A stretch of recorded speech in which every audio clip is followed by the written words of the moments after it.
Delhi is facing a tough call. The Supreme Court has ordered all stray dogs to be removed from residential areas within 8 weeks, citing rising dog bite cases and rabies deaths, especially among children and the elderly. Strays are to be sterilized, vaccinated, and permanently housed in shelters with no return to the streets. But this decision clashes with India's current animal birth control rules. So, what are other countries doing and what can India learn? Well, let's find out. So first of all, let's understand what's the global playbook on managing stray dogs. In Morocco, dogs are sterilized, vaccinated and returned unless they are dangerous. Turkey recently ordered 4 million dogs to be removed from streets, with euthanasia allowed for aggressive or sick dogs. In Japan, strays are quarantined and rehomed. Japan also permits euthanasia and still uses gas chambers in some areas.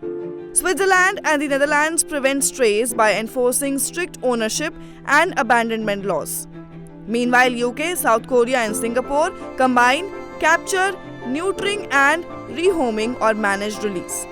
Whereas New York City shelters strays but euthanizes those who remain unadopted.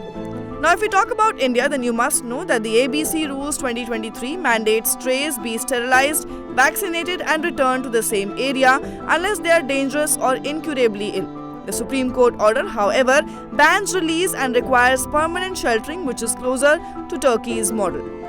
Critics warn that this could overcrowd shelters and sideline humane approaches, whereas supporters say it is essential for public safety.